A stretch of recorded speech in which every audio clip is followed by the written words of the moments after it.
29일 오전 하나오션의 주가가 10% 약세를 나타내고 있습니다. 한국산업은행이 보유 중인 하나오션 주식을 매각한다는 소식에 매도 부담이 커진 것으로 풀이되고요. 최근 들어서 고점 부담감이 거론됐었던 것도 영향을 받은 것으로 풀이되면서요. 10% 넘는 약세를 나타내고 있습니다.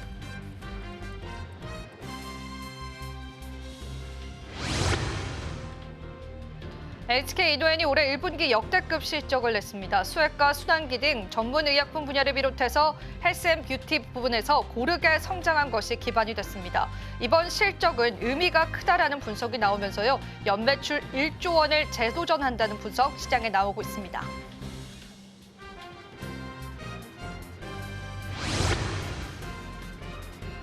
AB프로바이오의 미국 관계사 AB프로홀딩스가 미국 암 연구학회 참가를 성공적으로 마무리했다고 밝혔습니다.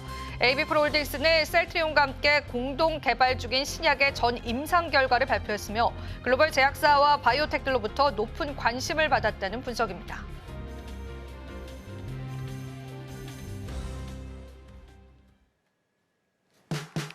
시청자 여러분 안녕하세요. 마켓 쇼쇼쇼 진행을 맡은 이지영입니다. 자, 우리 시장 마감 향해 가고 있습니다. 장마감 30분 앞두고 우리 시장에서도 다양한 변동성이 있었는데요.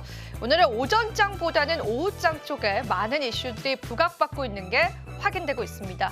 자, 과연 지금 지수는 어떤 포인트를 나타내고 있는지 저와 함께 지수 상황들 살펴보면서요. 시장 이야기 나눠보도록 하겠습니다. 자, 오늘의 코스피 코스닥 지수 체크해 보겠습니다. 오늘 코스피 지수는요, 2,550선을 다시금 탈환하면서 2,560포인트를 넘어가고 있는 모습 확인되고 있고요. 코스닥 지수는 726포인트를 나타냅니다. 양지수 모두 다 오전 11시를 개점으로 상승폭을 확대시켰고요. 지금 현재 구간에서는 주춤하는 모습이긴 하지만 장 초반 대비해서는 계속되는 상승 흐름 유지해주고 있습니다. 오늘 수급도 한번 체크해보죠. 자, 오늘 코스피 같은 경우에는 외국인 쪽에 매도가 또 나타납니다. 외국인이 2,537억 원의 매도 물량 나타내고요. 개인 같은 경우도 1,000억 원 넘게 매도하는 모습들 확인이 되고 있습니다. 다만 외국인은요, 선물 쪽으로의 매수세는 보여줍니다. 최근 들어서 선물 쪽에 약 2조 원가량의 순매수세를 보여주고 있고요. 현재 기관이 그래도 담아내면서 코스피 지수를 견인하고 있습니다. 코스닥도 한번 넘어가 보시죠. 오늘의 코스닥 수급입니다. 외국인과 기관이 동반 매수하고요. 어제 대비해서도 코스닥 지수에서는 그 매수폭이 커다라는 부분들 체크해 드리도록 하겠고요.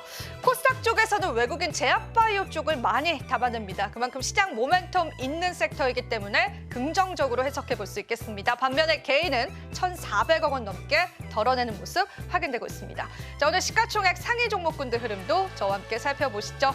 자, 오늘 코스닥 지수 그리고 코스피 지수 모두 다 시총 상위 종목군들 흐름 나쁘지 않은데요. 그래도 삼성전자가 0.18%로 계속되는 조그만 강세 흐름들 보여주고 있고요. 오늘 제약주들도 흐름이 좋습니다. 삼성바이오틱스도 1.6%, 그리고 트럼프 대통령의 관세 유예에 관한 소식들 전해져 오면서 오늘 현대차도 1.69% 상승하면서요. 바닥을 다져가고 있다는 분석들 나옵니다. 코스닥 넘어가 보겠습니다. 자, 오늘 코스닥 시가총액 상위 종목 흐름도 살펴보겠습니다. 오랜만에 알테오젠이 상승해주는 모습 보여주고요. 에코프로비엠은 오늘 실적 발표 이후에 3% 급락했지만 그 하락폭을 축소시켰습니다. 실적 발표 안에는요. 그래도 영업이익률이 흑자로 전환했다라는 긍정적인 흐름들이 반영된 것으로 보여주고 있고요. 오늘 레인보우 로보틱스는 소폭의 상승, 에코프로는 내일 실적 발표 앞두고 약보합 하락 나타내고 있습니다. 전반적으로 시장의 흐름들 저희와 체크해 보셨습니다. 오후장까지 변동이 많았던 만큼요. 오후장에 맞는 전략들 필요할 것 같습니다. 오늘도 저희가 다양한 전략들 준비했기 때문에 마감 시장 그리고 그 이후의 시작까지도 저희와 함께 보시면 좋겠습니다. 자, 마켓 쇼쇼쇼 2부도 본격적으로 출발합니다.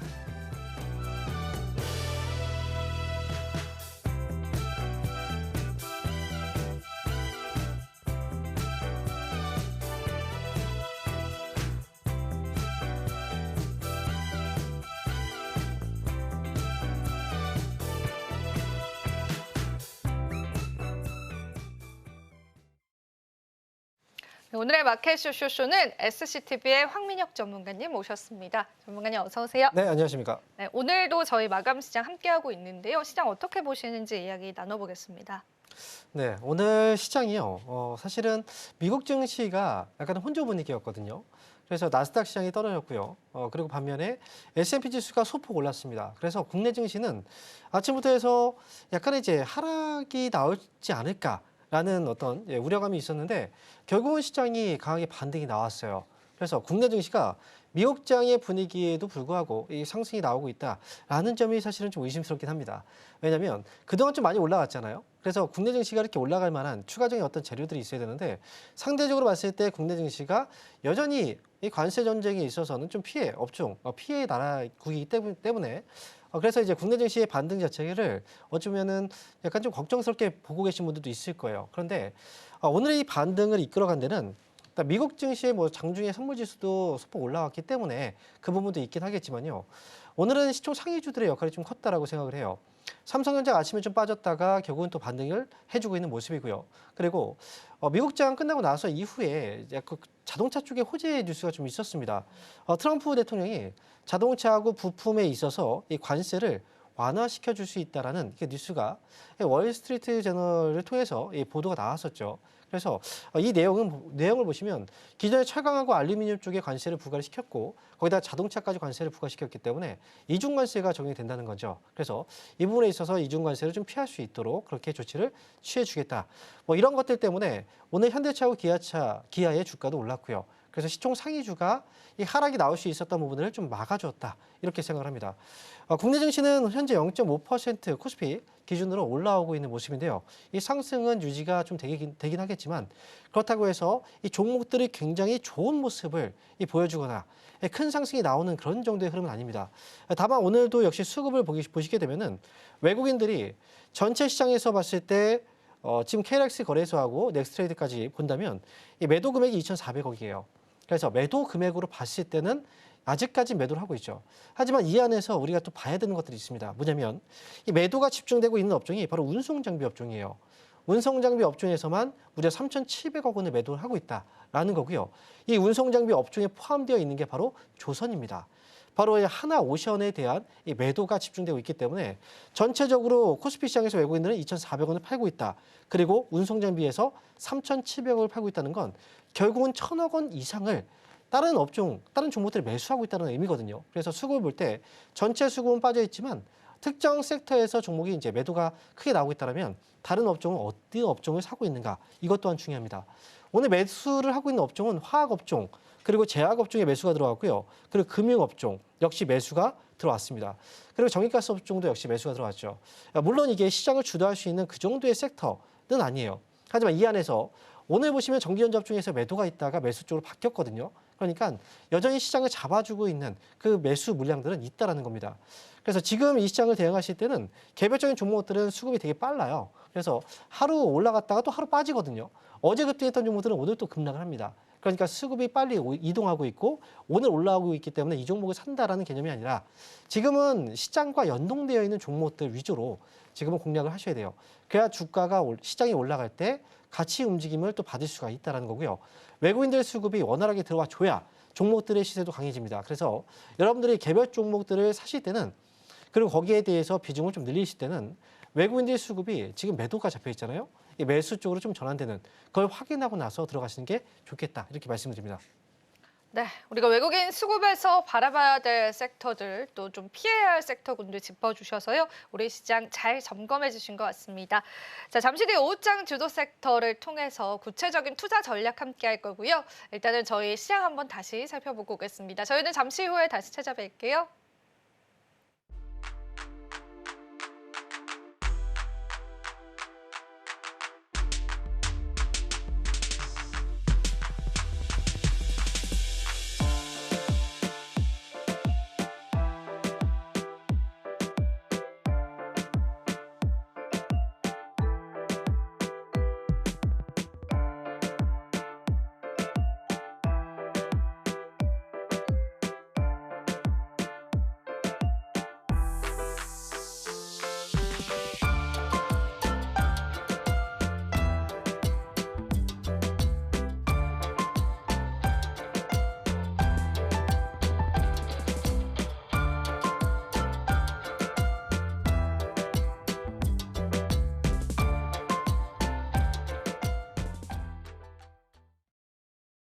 오늘의 오후장 주도 섹터 바로 열어보겠습니다. 오늘 첫 번째 주도 섹터 열어주시죠. 자, 오늘은 저희가 조선 쪽 이야기 좀 나눠보겠습니다. 사실 장 초반부터 한국은행, 산업은행 쪽에서 하나오션을 블랙디, 그러니까 매각했다 이런 이야기 나오면서 엄청 하락을 하거든요. 매수의 기회로 봐야 될까요? 아니면 이제 정말 흐름이 끊기는 걸까요? 저희가 이 방송을 하면서 이 조선주에 대해서도 이야기를 좀 나눴었잖아요. 많이 나눴었죠. 그죠? 네. 이 고점이 과연 언제 나올 것인가? 이거는 되게 어려운데 이 질문에 대한 답변을 이제 드릴 때 대량 매도가 좀 나와야 된다. 많이 올라간 시점에서 그 표현을 좀 했었거든요. 그래서 이제 올라가는 시점에서 아직까지는 이제 큰 조정이 나오지 않았고 대량 매도가 나오진 않았습니다. 근데 어제 장 끝나고 나서 이후에 발표됐던 내용이었어요. 오늘 아침에 발표된 것도 아니고 이 산업은행에서 하나오션의 보유하고 있는 지분이 19.5%의 지분을 보유하고 있어요. 그런데 갑작스럽게 이거를 블록딜 방식으로 매도를 한다라는 이야기가 좀 전해지면서 지금 애프터마켓에서 어제 이제 큰 하락이 있었거든요. 그러니까 이 하락이 오늘까지 이어지고 있는 거죠. 사실은 정규장에서는 오늘 아침부터 해서 이 하락이 나오는 거라 만약에 보유하고 있던 분들의 경우에는 참 이제 놀랄 수밖에 없어요. 제가 그래서 하나오션의 경우에는 이게 만약 이제 산업은행에서 하나오션의 지분을 과거에 얼마의 기간 동안 보유를 했는지 그 기간을 보시면 25년 동안을 보유하고 있었거든요. 25년의 기간 동안 보유하고 있었던 물량을 지금 내놓는다라고 하는 건 분명히 큰 의미가 있다라고 봐야 될 것 같아요. 과거 2000년도부터 해서 출자 전환을 통해서 보유하고 있던 물량인데 과거의 하나오션의 주가가 그렇다면 2020년도까지 그때부터 해서 주가가 지금의 최고가인가? 그건 아니에요. 꾸준하게 지금 계속해서 등락을 거듭하다가 많이 밀렸었죠. 2015년도에 거의 급락이 나왔었고요. 그리고 엄청 힘든 시기가 지났고 이제 막 올라오기 시작했는데 투자자들은 지금 계속 호재의 뉴스가 나오고 이번에는 좀 다를 것이다 라는 기대감에 어제도 매수하신 분들이 정말 많아요. 그런데도 불구하고 이렇게 투자자한테는 어떻게 보면 뒤통수를 치는 이런 뉴스가 나와버린 건데 과연 그렇다면 이제 하나오션의 주가를 봤을 때 이게 고점의 신호일까 아니면 더 올라갈까? 사실 이 부분도 지금 당장 얘기를 하기에는 좀 논란이 있긴 합니다. 아직까지 모멘텀이 남아있다라고 얘기하는 것도 분명히 좀 많이 있고 그리고 실제로 미국하고 이 관세 협상에 있어서 조선업종은 좀 중요한 역할을 해줄 수 있기 때문에 그렇죠. 그래서 하나오션의 경우에는 이번에 이 하락의 급락 여파는 아무래도 이제 사람들이 그동안 잘 갔었는데 아무 문제 없이 그런데 이렇게 문제가 터질 수도 있겠구나라는 경각심을 한번 준 거기 때문에 지금부터 만약에 올라간다 하더라도 굉장히 불안감을 느낄 수 있다. 이 부분을 여러분들께서 좀 참고해서 보시면 좋을 것 같고요. 만약에 그냥 떨어졌다고 해서 지금 급락을 했으니까 싸게 살 수 있는 기회다? 이건 정말로 단순한 생각입니다. 악재가 없이 그냥 갑작스럽게 나오는 급락 이런 경우들도 가끔씩 있어요. 그런 경우는 오히려 기회가 될 수 있어요. 하지만 이건 분명하게 악재가 나온 거고 제 생각에는 그 악재에도 불구하고 주가가 많이 떨어진 것 같지는 않아요. 그러니까 이 부분은 저가 매수의 기회로 노리는 건 좀 위험해 보인다 이렇게 말씀드립니다. 사실은 이제 산업은행이 보유하고 있는 그 기간이 굉장히 길었잖아요. 그럼 수익률도 엄청났을 텐데 그 산업은행 측에서는 이제는 고점이다라고 판단을 한 것으로 보이는데 그 판단을 저희도 하면 안 되는 걸까요? 우리 개인 투자자분들도? 아무래도 일반적인 개인 투자자분들이 주식을 파는 거하고 그다음에 산업은행에서 보유하고 있는 지분을 파는 거하고 이거는 금액적으로 좀 차이가 있어요. 예. 그래서 우리가 블록딜이라는 이 방식을 통해서 이제 매도를 하는 거거든요. 개인들의 경우에는 실시간으로 그냥 이제 주식을 팔아도 상관은 없습니다. 그런데 이렇게 산업은행처럼 많은 지분을 보유하고 있는 이런 경우에는 이 정규장에서 팔면 급락이 나와버려요. 그렇기 때문에 시간 외에서 이 거래를 하게 된다는 거죠. 우리가 만약에 이 하나오션을 고점의 신호라고 받아들일 수 있는가? 그런데 주가라는 건 어찌 우리가 아무도 예측하기 어려운 게 주가가 이미 많이 올라갔다고 하더라도 거기서 더 올라가는 경우들이 생겨요. 그런데 만약에 지금 고점이라고 얘기를 해버리면 더 올라갔을 때 이 책임을 누가 지냐 이거죠. 그래서 지금은 제가 볼 때는 하나오션의 이런 악재에도 불구하고 여전히 주가가 크게 밀리지 않았다는 건 지금 당장 고점에 대한 확실한 100%의 신호가 나오진 않았다는 거예요. 그래서 우리가 너무 성급하게 고점에 대한 신호로 받아들이지 마시고요. 오늘 악재가 나왔으니까요. 오늘 이후로 만약에 주가의 반등이 나올 때 이 거래라든지 이런 것들이 누구 확인을 해봐야 됩니다. 올라갈 때의 시세가 과거의 시세보다 좀 약하다라고 한다면 이제 힘이 좀 빠졌구나. 라고 판단할 수가 있는 거거든요. 그러니까 지금부터는 하나오션에 대해서는 뭐 강력하게 매수를 하는 거 이건 좀 위험해요. 보유하고 있는 분들은 반등 줄 때 잘 빠져나오는 전략이 좀 좋을 것 같고요. 그렇다고 해서 여기서 완벽하게 고점이 나왔다라고 보기는 어렵기 때문에 그래서 매도하실 때는 그냥 한 번에 팔기보다는 올라가는 거 보고서 이 분할로 매도를 하시면서 물량을 줄여나가야 되는 그 시점이 아닐까 이렇게 말씀드립니다. 분명한 거는 오늘의 하락이 매수의 기회는 아니다라는 겁니다. 보유자의 영역에서 우리가 매도를 잘하는 전략으로 가져가 보셔야 될 것 같고요. 그 부분 꼭 염두에 두시면 좋겠습니다. 자, 5장 주도 섹터 두 번째 섹터도 바로 열어보겠습니다. 자, 일단 저희가 오늘 5장 주도 섹터 두 번째는 반도체 쪽을 볼 건데요. SK하이닉스와 한미 반도체가 이제 결별을 했다 이런 이야기는 예전부터 조금 많이 들렸던 내용이긴 합니다. 근데 오늘 5장 주도 섹터로 이 반도체 쪽을 꼽아오신 이유가 있으실까요? 네. 지금 사실 어찌 보면 이제 뉴스들이 오랫동안 지속이 되었던 뉴스이긴 네. 했거든요. 그런데 과연 한미 반도체하고 SK 하이닉스가 결별을 할 것인가? 이거에 대해서는 아직까지 결론이 나오진 않았어요. 추측을 할 뿐이죠. 하지만 중요한 건 이 많은 분들이 SK 하이닉스를 보유하고 있는 분들이 분명히 있을 거고요. 그리고 한미 반도체 역시도 과거에 주가가 많이 올라왔고 TC본더 쪽에서는 분명히 큰 강점을 지니고 있는 회사고 그래서 만약에 이 결별하지 않고 여전히 끈끈한 이 과정을 또 계속 이어간다면 그러면 한미 반도체가 지금 주가 많이 떨어졌으니 이것 또한 기회라고 볼 수가 있겠죠. 그래서 매수자 입장에서 본다면 지금 고민이 되는 그런 상황이 될 수밖에 없어요.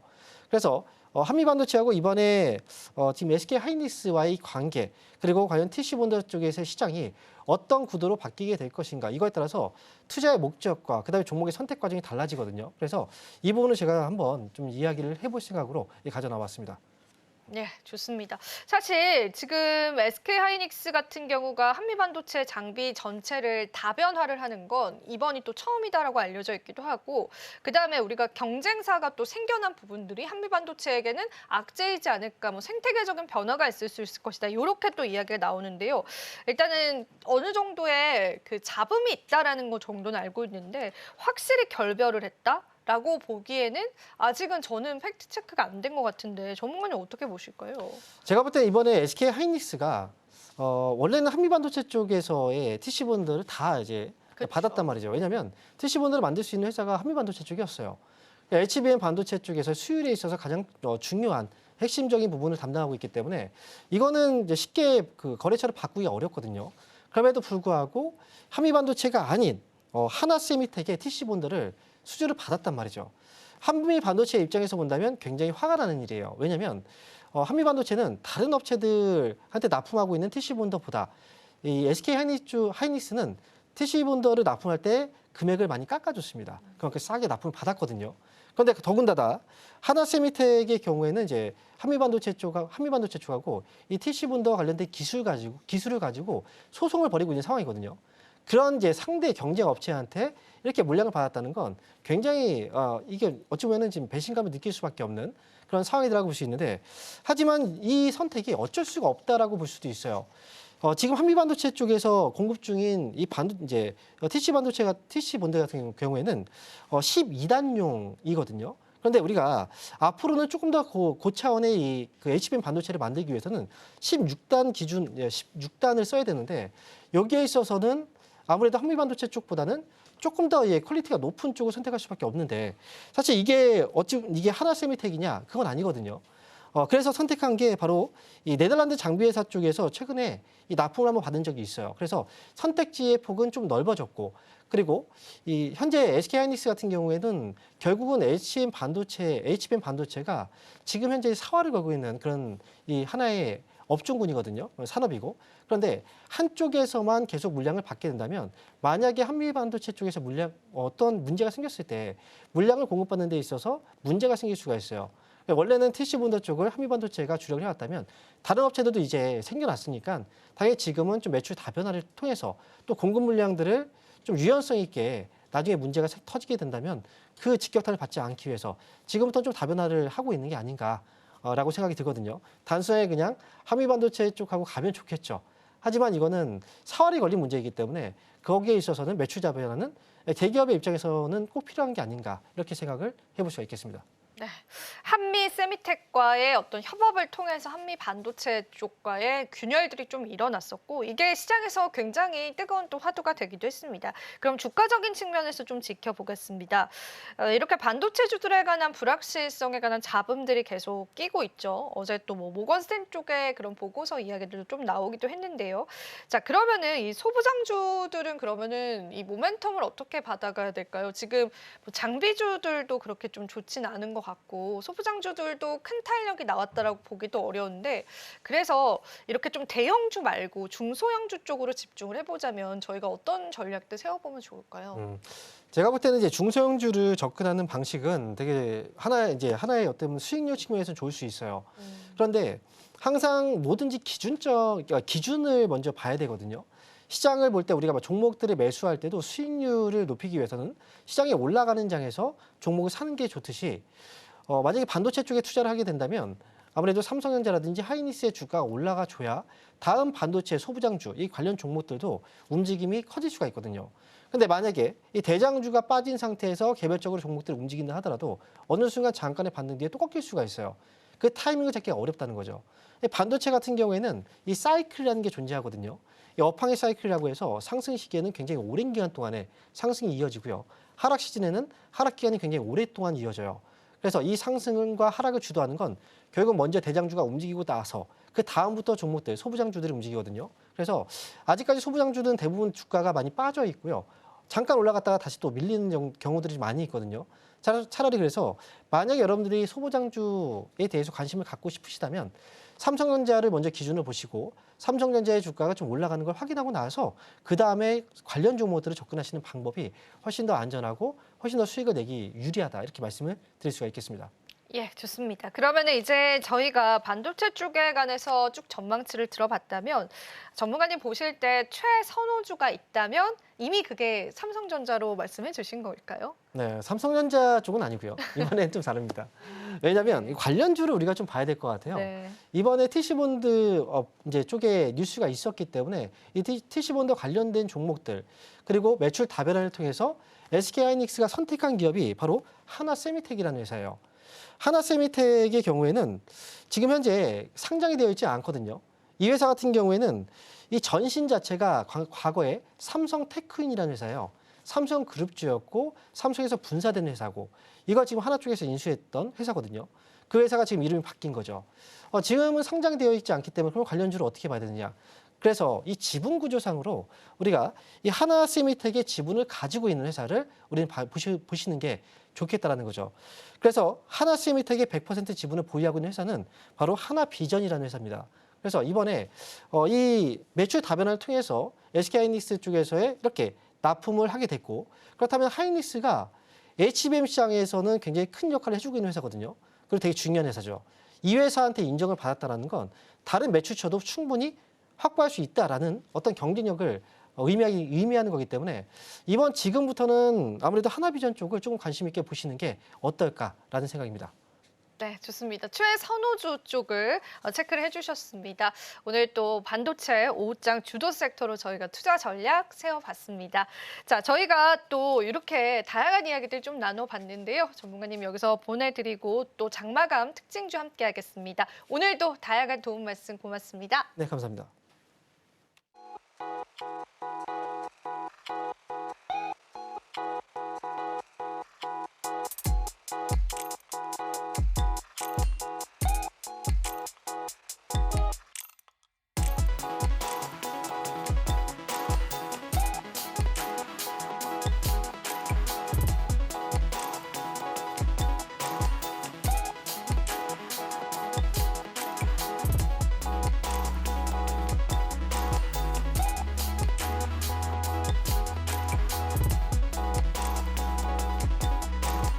장 마감까지 얼마 남지 않았습니다. 오늘 시장 강하게 나누는 업종과 종목은 어떤 게 있을까요? 먼저 상승하는 업종부터 체크해 보겠습니다. 오늘 상승했던 업종 바로 비만 치료제 크게 시원하게 상승해줬습니다.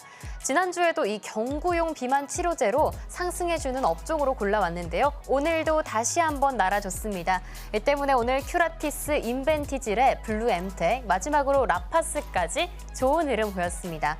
다음으로는 원자력도 좋은 상승 탄력 보였습니다. 오늘 BHI, LS 일렉트릭, 두산 에너빌리티, 효성중공업까지 상승 탄력 받아갔습니다. 마지막으로 하락 업종은 어떤 업종이었을까요? 오늘 하락 업종 바로 한화그룹주였습니다. 앞서서도 말씀드렸지만요. 오늘 한화그룹주 일제히 다 빠졌습니다. 한화오션, 한화솔루션, 한화엔진, 한화시스템까지 약세 흐름을 면치 못했습니다. 그렇다면 오늘 특징주들은 어떤 이야기 담고 있을까요? 첫 번째 특징주 이야기 들어보도록 하겠습니다. 오늘 첫 번째 특징주 바로 인벤티지를 골라봤는데요. 먹는 비만약, 이 경구용 비만 치료제가 시장에서 각광받고 있습니다. 특히 이 비만 치료제, 글로벌 비만 치료제 기업에서 양대 산맥이라고 할 수 있는 노보 노디스크와 이 일라이릴리가 경구용 비만 치료제에 있어서 이 박차를 가하고 있습니다. 관련된 기술과 또 생산 능력을 갖추고 있는 국내 기업들도 이에 대한 수혜를 받을 것으로 보여지고 있는데요. 인벤티지 랩이 그 기업들 중 하나입니다. 특히 인벤티지 랩은 자체 플랫폼 기술 개발을 통해서요. 이 비만 치료제의 약물 유지 기간을 무려 최대 7일까지 연장시킬 수 있다는 소식이 들려왔고요. 이 기간뿐만이 아닙니다. 약물의 효력도 입증이 됐습니다. 다른 글로벌 빅파마와 비교를 했을 때도 유효성이 입증되면서 오늘 시장의 관심 크게 받아갔습니다. 그렇다면 오늘 어떤 장중 흐름 보였을까요? 오늘 장중 흐름 체크해 보겠습니다. 오늘 시작부터 상한가 직행했습니다. 지금으로서는 상한가가 다소 풀린 모습 보여주고 있지만요. 현재도 23% 넘는 높은 상승세 기록하고 있습니다. 수급 체크해보시면 외국인은 팔고 기관은 담아주는 흐름 보였습니다. 먹는 비만 치료제는 주사보다 복용도 쉽고요. 보관도 쉽습니다. 뿐만 아니라 가격 경쟁력도 확보할 수 있는 것으로 보여지고 있는데요. 그렇다면 이 비만 치료제 어디까지 날아오를 수 있을까요? 다음 특징주도 체크해보도록 하겠습니다. 두 번째 특징주입니다. 오늘 두산 에너빌리티 상승해줬습니다. 이 두산 에너빌리티는 오늘 든든한 수주 소식이 들려온 건데요. 원전 대장주인 만큼 최근에는 체코 원전 관련해서 좋은 소식 들려왔지만 오늘은 사우디에서 좋은 소식 날아왔습니다. 사우디아라비아 국영 전력 회사인 마라픽과 1,300억 원 규모의 발전소 연료 전환 공사를 계약한 것으로 알려졌는데요. 기존 석유 발전소를 천연가스 발전소로 바꾸는 프로젝트입니다. 이에 따라서 최대한 기존 설비는 그대로 유지하고 친환경적으로 바꾸는데요. 이에 따라서 탄소 배출이 무려 25% 정도 절감되는 효과가 있다고 합니다. 두산 에너빌리티 이렇게 글로벌 친환경 에너지 사업에도 박차를 가하고 있는데 오늘 장중 흐름은 어땠을까요? 오늘 장중 흐름 살펴보겠습니다. 오늘 장중 흐름 현재는 1.94% 상승하며 2% 가까운 상승세 보여주고 있습니다. 기업 같은 경우에는 무거운 종목이다 보니까 크게 날아오르진 않아도 시작할 때는 하락하나 했더니 이내 상승 반등한 것이 의미가 클 것 같습니다. 여기서 주목할 만한 점이 바로 수급인데요. 오늘 외국인과 기관이 모두 담아줬던 종목이었습니다. 매일매일 조금씩 상승해주면서 상승 추세 구간을 달리고 있는 두산 에너빌리티. 앞으로 또 어떤 좋은 소식 들려줄까요? 이어서 다음 특징주 만나보도록 하겠습니다. 하락 업종에서는 오늘 한화오션 이야기를 빼놓을 수 없을 것 같습니다. 한화오션이 오늘 한화그룹주의 하방 압력을 거세게 가한 것으로 보여지고 있는데요. 바로 블록딜 충격에 빠지면서 한화오션이 크게 하락했습니다. 산업은행이 25년 만에 보유 중인 1,300만 주를 블록딜 시간 외에 대량 매도하는 방식으로 팔아냈습니다. 최근 K조선업이 호황기를 맞았고 많이 올라졌던 것으로 생각했을까요? 이때가 매도 타임이라고 생각을 했는지 산업은행은 향후에도 남은 보유 주식을 매도할 것이라고 이야기했습니다. 충격적인 하락 소식과 함께 오늘 주가에 충격 받으신 분들 많으실 것 같은데요. 이에 따라서 지금이라도 팔아야 된다, 아니면 지금이 저가 매수 타이밍이다, 여러 목소리가 나오고 있습니다. 그렇다면 오늘 한화오션 어떤 장중 흐름 보였을까요? 오늘 장중 흐름 체크해 보겠습니다. 말씀드렸던 것처럼 시간 처음부터 계속해서 하락세입니다. 현재는 12% 넘게 빠지는 모습 보여주고 있습니다. 수급도 다소 아쉬운 모습 보여주고 있습니다. 오늘 외국인과 기관 모두 팔아내는 흐름 보였습니다. 사실 한화오션 같은 경우에는 실적도 좋고 조선업도 호황기를 맞이했기 때문에 좋은 이슈만 많았는데요. 오늘로써 어떤 흐름 보일지 계속 체크해 드리도록 하겠습니다. 이렇게 오늘 상승과 하락 오갔던 특징주 이야기 모두 나눠봤습니다.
네, 오늘 국내 증시 마감 지어졌습니다. 코스피, 코스닥 모두 상승불로 마감했지만 1% 못 미치는 상승세를 나타내면서 다소 아쉬움이 남는 시장이었습니다. 자, 오늘도 저희 마감 시장 분석과 함께 또 시장을 이기는 또 다양한 투자 전략 함께 해주실 분 소개해드리겠습니다. SCTV의 이민 전문가님 어서 오세요. 네, 안녕하세요. 네, 우리 시장 또 어떻게 보셨는지 자세한 마감 시장 이야기 들어볼게요. 네.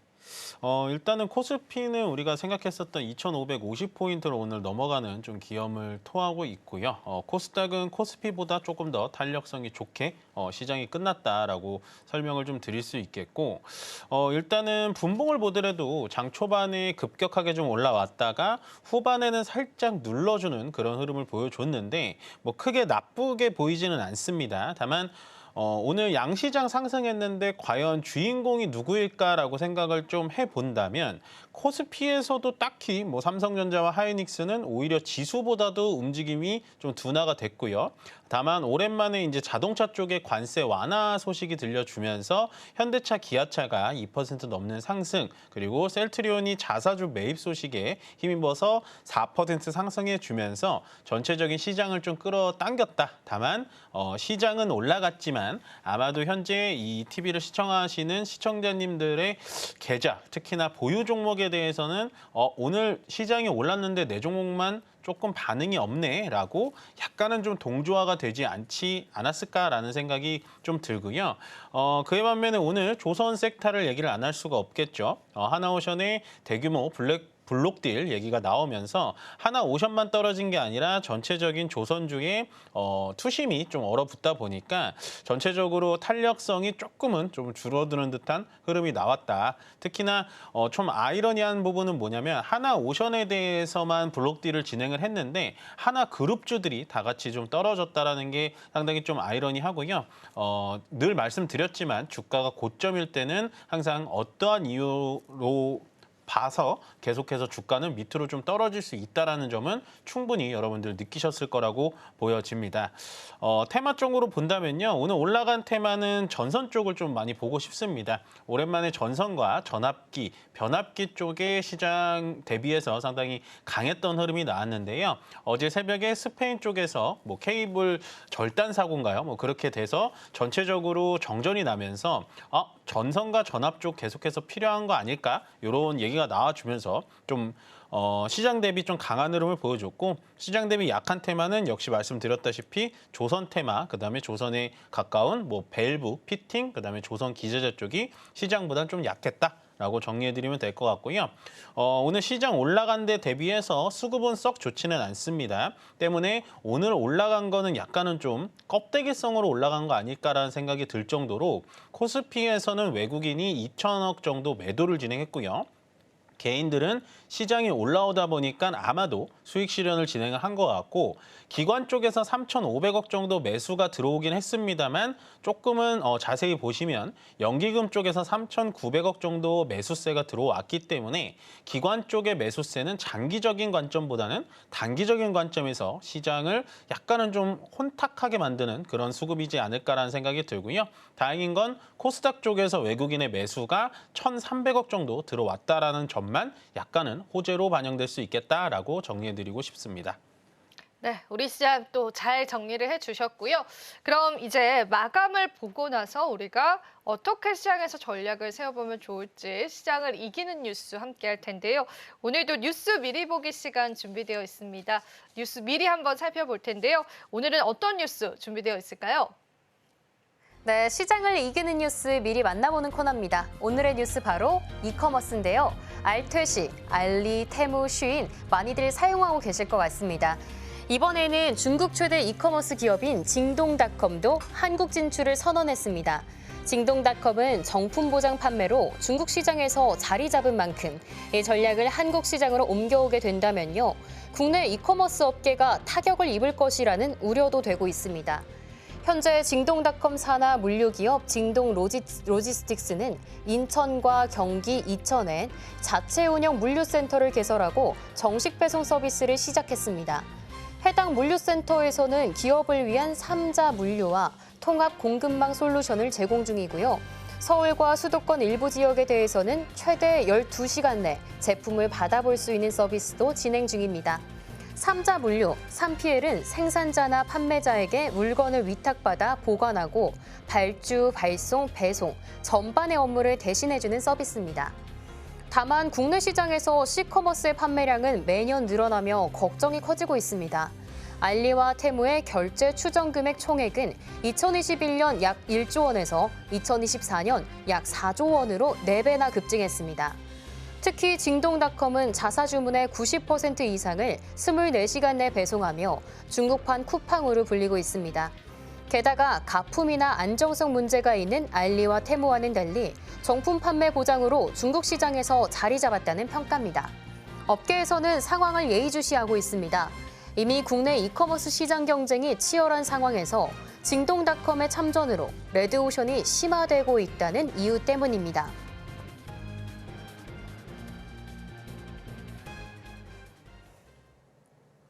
네, 중국의 한국 시장 공세, 앞으로 국내 이커머스 시장도 타격을 입게 될까요? 자세하게 이야기 나눠보도록 하겠습니다. 지금까지 뉴스 미리보기였습니다. 네, 뉴스 미리 보기 같이 살펴봤습니다. 오늘 시장을 이긴 뉴스 주제 열어보겠습니다. 바로 한번 열어주시죠. 오늘의 시장을 이긴 뉴스 주제입니다.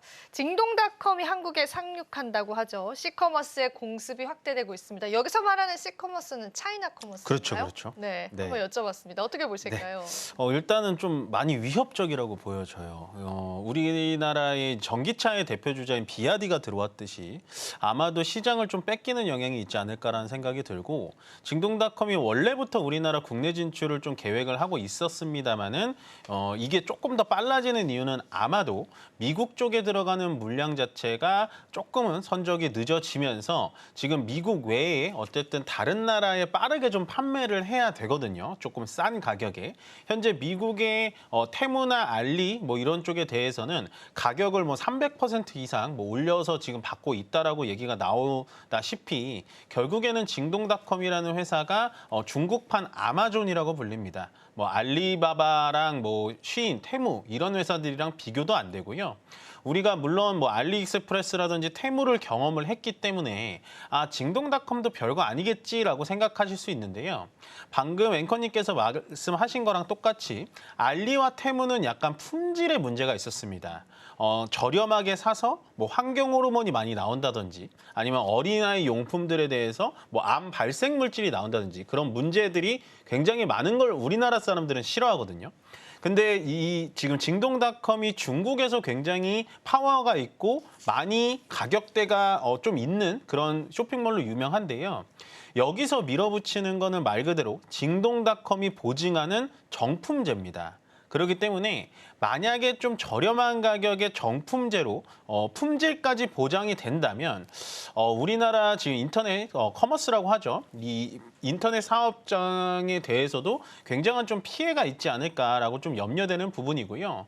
징동닷컴에서 우리나라 국내 진출을 계속해서 앞당기려는 건 제가 서두에 말씀드린 물론 재고의 문제도 있겠지만 우리나라가 인구 대비해서 미국, 중국, 뭐 일본에 대비해서도 이 인터넷 쇼핑 시장이라고 하죠. 쉽게 말하면 그 인터넷 쇼핑 시장이 굉장히 뜨겁습니다. 보통 우리가 보더라도요. 직접 마트에 가서 장을 보는 시대는 많이 지났습니다. 현재는 인터넷으로 거의 80% 장을 보기 때문에 조금 징동닷컴의 국내 진출은 상당히 좀 위협적이다. 더군다나 이 징동닷컴은요. 기존에 들어왔었던 뭐 알리바바라든지 이런 기업들과는 기업 규모 자체도 다릅니다. 포춘 글로벌 500대 기업 중에 47위군요. 47위에 해당되는 기업이고요. 매출액 자체도 230조입니다. 그래서 현재 중국판 쿠팡으로 보시면 돼요. 우리나라 기준에서는. 그래서 쿠팡이 현재 매출 대비도 벌써 5배를 넘어가는 굉장히 거대 공룡이 온다라고 정리하시면 될 것 같습니다. 네.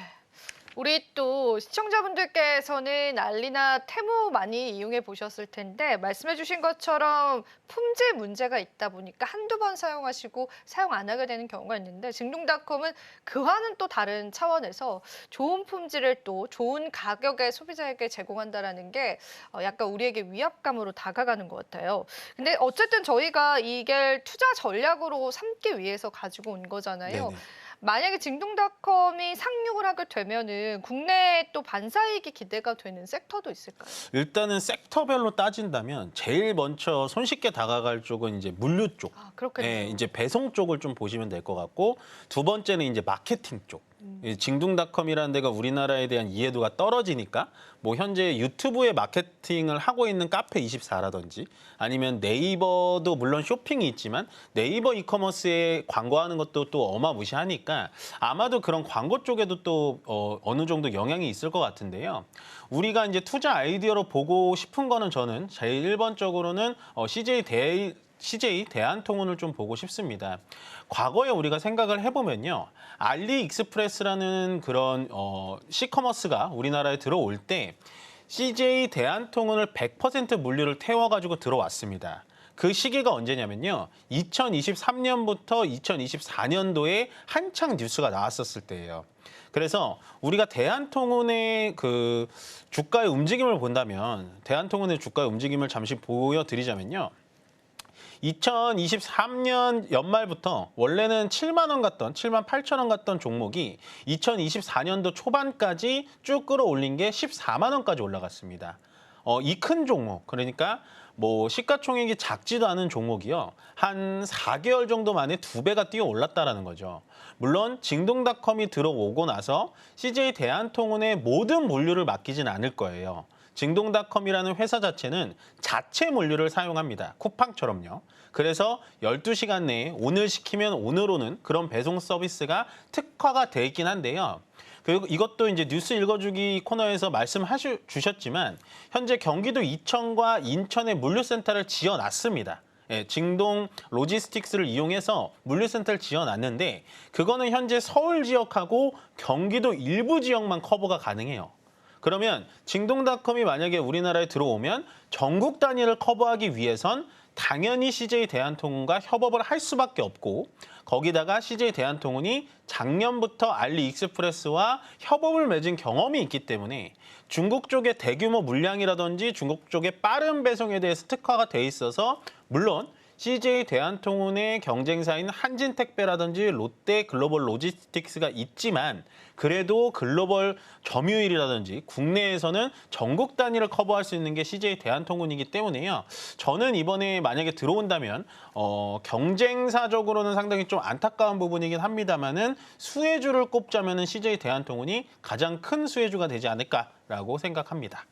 사실 이제 물류에 관해서 당연히 좀 수혜를 받을 것이다라고 좀 보고 있는 그런 시점인 것 같습니다. 배송은 일단 해야 되고 이제 국내에서 배송 시스템이 가장 또 잘 갖춰져 있는 기업이다 보니까 징동닷컴 상륙에 따른 수혜 예상해 볼 수 있을 것 같습니다. 그러면은 이 택배 그리고 물류 관련한 섹터 말고는 또 수혜를 받을 만한 섹터가 있을까요? 뭐 아까 얘기 드렸다시피 뭐 네이버랑 협업을 진행해서 광고 쪽을 진행한다든지 아니면 카페24가 유튜브랑 연계돼서 주가가 엄청 많이 올라갔잖아요. 근데 이제 그 부분은 우리가 그렇게 될지를 모르는 거예요.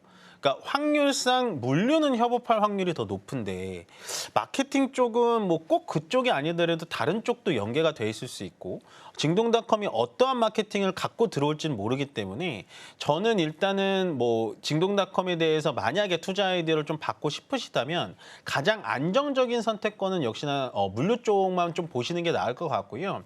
그래도 저는 추가적으로 다른 쪽을 보고 싶어요라고 하신다면 오히려 징동닷컴이 국내에 진출한 다음에 그 다음에 섹터를 잡아보시는 게 순서라는 거죠.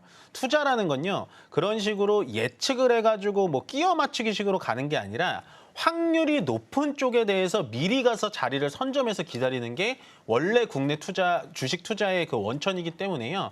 가장 확률이 높은 CJ 대한통운의 물류 쪽으로 보시는 게 훨씬 더 좋아 보인다라는 의견 전달해 드리도록 하겠습니다. 네. 그러면은 이제 CJ 대한통운을 이제 저희가 여러 번 이야기를 하게 되는데 이게 전문가님의 오늘의 최선호주일까요? 그렇죠. 아, 네. 그렇습니까? 네. 네. 그러면 지금 시점에서의 우리 네. 이제 투자자분들이 전략을 좀 잡아보려면 네. 뭐 모아가야 된다, 아니면 이제 과감하게 베팅해라, 뭐 여러 가지 그런 네네네네. 전략 있잖아요. 잡아주시죠. 그래서 제가 출연할 때마다 네. 고점에 있는 종목에서 지금 중점, 그다음에 지금은 최대한 저점에 있는 종목으로 제가 고심을 했는데 솔직히 이 종목은 지금 들어가도 전혀 문제가 되질 않아요. 그런가요? 예, 네. 전혀 문제가 되질 않고 오히려 요즘에 이럴 수도 있어요. 좀 이 종목을 눈여겨보시는 분들은 리포트가 좀 안 좋게 나왔습니다. 뭐 2분기 실적이 안 좋을 거다. 현재 약간 그런 건 있겠죠. 지금 전체적인 주머니 사정이라고 하죠. 경기가 좀 침체되고 전체적으로 내 월급 빼고는 모든 물건이 다 올라서 택배의 물동량이 줄어든 건 사실입니다. 그렇지만 이럴 때일수록 항상 그 시장의 점유율을 1위를 가지고 있는 기업들한테 집중을 해봐야 되는 거거든요. 투자라는 건요, 언제나 엇박자식으로 가주셔야 되는 겁니다. 남들이 다 좋다고 할 때 따라가면 무조건 물리게 돼 있고요. 남들이 안 좋다고 할 때 관심이 없을 때 미리 들어가 있다가 남들이 관심이 가져줄 때 그때 팔고 나와야 되는 겁니다. 불과 어저께 시간에 똑같이 조선 슈퍼사이클 얘기를 드리면서 슈퍼사이클 얘기가 나오면 조선업은 조금은 불안합니다라고 얘기 나오자마자 참 아이러니하게도 하루 만에 급락이 나왔는데요. 지금 대한통운의 주가를 보시다시피 현재 8만 원대에 내려와 있습니다. 8만 2,400원에 오늘 마감을 졌는데요. 이 가격에서 더 이상 떨어져봤다 떨어질 자리가 없습니다. 예, 그렇기 때문에 뭐 꼭 징동닷컴의 테마를 이어서는 아닐지언정 현재 리포트도 좀 안 좋게 나오고 말이 좀 웃기지만 현재 모든 사람들이 관심이 없을 때 이러한 종목들, 좀 안정적인 종목들을 모아가는 것도 저는 가장 우리 개인 투자자님들에게 편안한 방법이지 않을까라고 생각합니다. 네.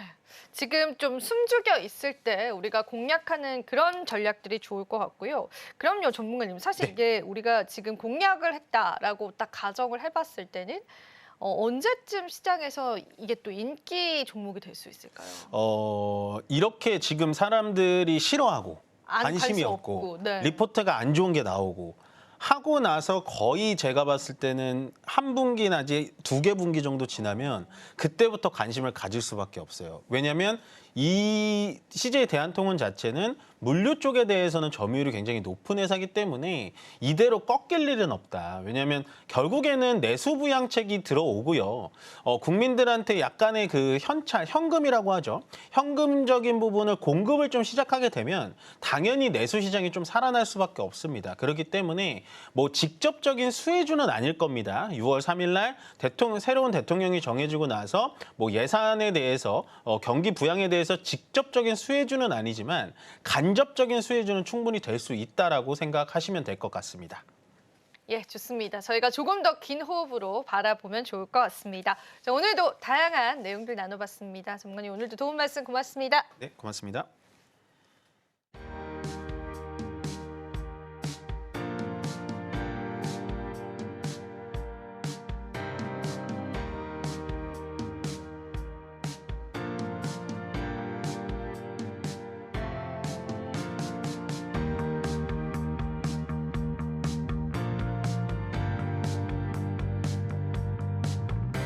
네, 오늘은 또 한마디로 정의하기 힘든 시장이었던 것 같습니다. 그래도 외국인 쪽으로 선물 포지션이 계속 들어온다라는 부분에 좀 의미를 가져가면서요, 시장 긍정적으로 해석해 보시면 좋겠습니다. 자, 오늘도 도움 되셨길 바라고요. 또 저희 방송에서 제공해드리는 정보는 투자 판단에 대한 조언일 뿐입니다. 가치 판단과 상승 하락을 보장하고 있지는 않다라는 점 유의 부탁드릴게요. 저희는 내일 이 시간 다시 찾아뵙겠습니다. 시청해주신 여러분 고맙습니다.